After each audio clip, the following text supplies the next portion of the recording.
क्या हम USA visit visa पर जाकर अपना स्टेटस चेंज कर सकते हैं? क्या हम वहां स्टडी कर सकते हैं? अगर हाँ, तो कैसे? आज इसका जवाब तलाश करेंगे। Stay with us.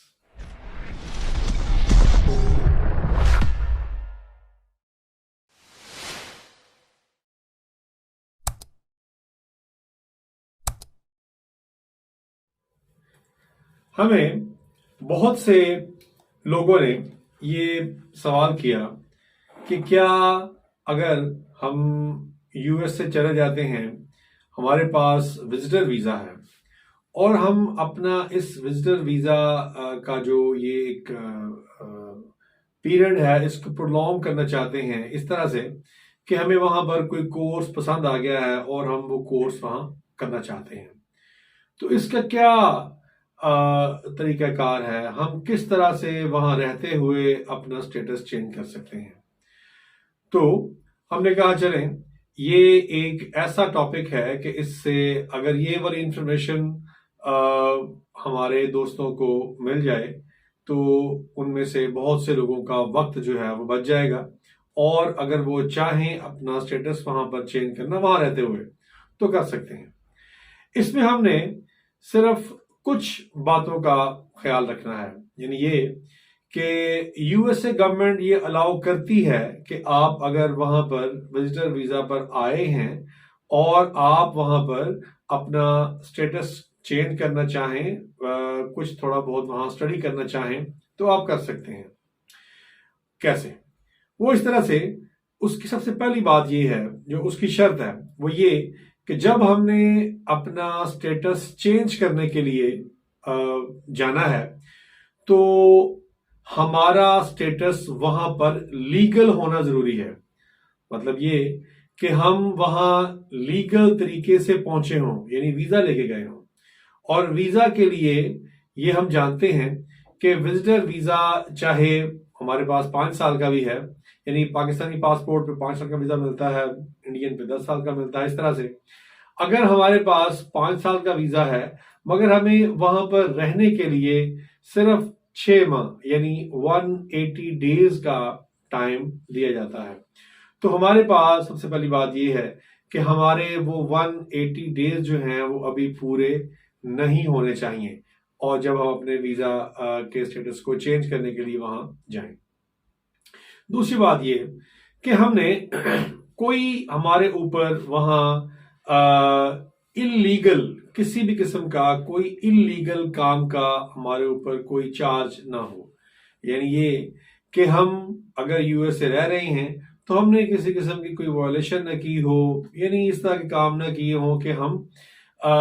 लीगल किसी पेनल्टी में आए हों। और तीसरी बात ये कि वहां पर रहते हुए हमारे पास इतने फंड्स मौजूद हों कि हम अपना, अगर वहां स्टडी की हमें फीस जमा करवाने की जरूरत पड़ती है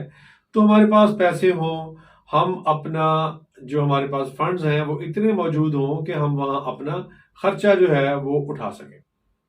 ये तो वो चीजें हैं जो एक विजिटर के पास होना जरूरी है। अब आ जाते हैं कि क्या हम जो स्टडी करना चाह रहे हैं वो स्टडी करने के लिए हमारे पास कोई एक्सेप्टेंस है, किसी यूनिवर्सिटी की, किसी स्कूल की हमारे पास कोई एक्सेप्टेंस है, यानी उस एक्सेप्टेंस के लिए हमारे पास I-20 का होना भी जरूरी है। यानी ये कि जिस यूनिवर्सिटी में हमने जाके पढ़ना है वो हमें वहां एक्सेप्ट कर चुकी है और हमें एक I-20 यानी जो एक एडमिशन लेटर है, जो कंफर्मेशन है इस बात की कि यूनिवर्सिटी आपको अनकंडीशनली एक्सेप्ट कर चुकी है कि आप आए और वहां पर आप पढ़ें। हमारे पास ये चीजें होना जरूरी हैं। और I-20 को इश्यू करवाने के लिए हमारे पास अगर फंड्स हैं, यानी हम अपनी अगर बैंक स्टेटमेंट जो हमारी पाकिस्तान में मौजूद है हमें वो वहां पर दिखाना जरूरी है। अगर अपनी नहीं है तो हमारी फैमिली में से किसी की, कि हमारे पास फैमिली में इतने फंड्स मौजूद हैं कि हम अपना जो एक्सपेंडिचर है वहां पर एज अ स्टूडेंट रहने के लिए मौजूद है। ये जब हम दिखाएंगे तो फिर हमें I-20 इशू कर देंगे। अब हमारे पास I-20 आ गया और हमारे पास फंड्स भी मौजूद हैं और हम इलीगल भी नहीं है और हम अब तैयार हैं कि वहां पर हम जाके तो अपना स्टेटस चेंज करने के लिए एप्लीकेशन दे सकते हैं। इसमें एक फॉर्म है जो हमें पता होना चाहिए। वो फॉर्म अगर हम यानी जो स्टूडेंट है, जिसने स्टूडेंट बनना है, जो विजिटर है, अगर वो ये समझता है कि वो ये फॉर्म खुद फिल कर सकता है तो खुद भी कर सकता है। अगर वो ये समझे कि ये शायद जरा एक टेक्निकल सा काम है तो मैं वहां पर किसी लॉयर के पास चला जाता हूं जो ये सारा काम मेरे लिए कर देगा, तो आप वहां भी जा सकते हैं। जो फॉर्म है ये है I-539। I-539 जो फॉर्म है ये आप चाहें तो डाउनलोड भी कर सकते हैं, इसके ऊपर देख भी सकते हैं और इसकी जो इंफॉर्मेशन है वो सारी आप खुद भी दे सकते हैं या आप अपने वहां पर किसी लॉयर के जरिए उसको फीस देकर तो ये भी आप काम वहां से करवा सकते हैं। ये एप्लीकेशन आपने वहां पर दे देनी है। अब आपका वहां पर इंटरव्यू हो सकता है। इंटरव्यू में यानी जब हम वहां चेंज ऑफ स्टेटस के लिए जाएंगे इंटरव्यू देने के लिए, तो जो हमारा वीजा ऑफिसर है वो एक अच्छा खासा हमारा इंटरव्यू करेगा। अब इंटरव्यू में हमने जो चीज सबसे पहले अपने ज़हन में रखनी है वो ये कि हमारी जो इंटेंट है, यानी जो हमारा वीजा ऑफिसर है वो ये जानना चाहेगा कि क्या जब आप वहां पर आए थे तो आप ये इंटेंशन लेकर ही आए थे कि आपने वहां जाकर पढ़ना है और वहां जाके अपना जो स्टेटस है वो चेंज करना है। अगर ऐसा नहीं है, यानी आप वहां पर गए सिर्फ वहां सैर करने के लिए थे, जो आपने इंफॉर्मेशन अपने वीजा के वक्त दी थी, जो विजिटर वीजा आपने लिया होगा, तो उस वक्त जो आपने इंफॉर्मेशन दी थी ओरिजिनली आप वही काम करने के लिए वहां आए थे, मगर वहां पर आके आपकी जो राय है वो तब्दील हुई और आपने ये सोचा कि अब मैं यहाँ पढ़ना भी चाहता हूँ। अगर उसको इस बात का जरा सा भी गुमान गुजरा कि ये जो स्टूडेंट है ये बेसिकली कोई जेन्युइन स्टूडेंट नहीं है और ये यहाँ पर सिर्फ अपना स्टे को प्रोलॉन्ग करना चाहता है और इसीलिए यहाँ पर एडमिशन ले रहा है, तो फिर वीजा नहीं मिलेगा। वीजा यानी आपका डिनाई हो जाएगा। और अगर उसको इस बात का हम एहसास दिला देते हैं वीजा ऑफिसर को कि जनाब मेरी कोई ऐसी नीयत नहीं थी, मैं जब यहाँ पर आया था तो मैं किसी और काम के लिए आया था, यानी उसी काम के लिए जिस काम के लिए मुझे वीजा आपने इशू किया था, मगर अब यहाँ आके तो मैंने ये समझा है, ये बेहतर समझा है कि मैं यहाँ पर रुक जाऊं कुछ अर्सा के लिए, मैं पढ़ लूं और फिर मैं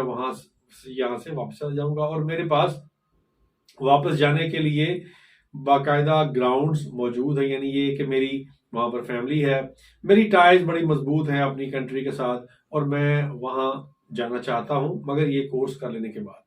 अगर ये बात है तो फिर वो आपको वीजा इशू कर सकता है। आइडियली ये है कि हम ये काम ना करें और अगर हमें कोई कोर्स पसंद आता है तो हम वापस आ जाएं और I-20 अपना ले लें, वहां से वापस आ जाएं और यहाँ आके अपना स्टडी वीजा अप्लाई करें और स्टडी वीजा के मिलने के चांसेस बहुत बढ़ जाएंगे आपके, जो कि आप वहां पर कंप्लायंस दे चुके हैं, आप वहां गए, वापस आए और वापस आके अब आप दोबारा वहां पर पहुंचे हैं और अपना जो स्टेटस है वो चेंज करने के लिए वीजा ऑफिसर में अपनी ही कंट्री में उसके सामने खड़े हैं और अगर वहां से आपका वीजा डिनाई हो गया तो फिर डेफिनेटली हमारे लिए मुश्किलात में इजाफा हो जाता है। Thank you very much for watching the video.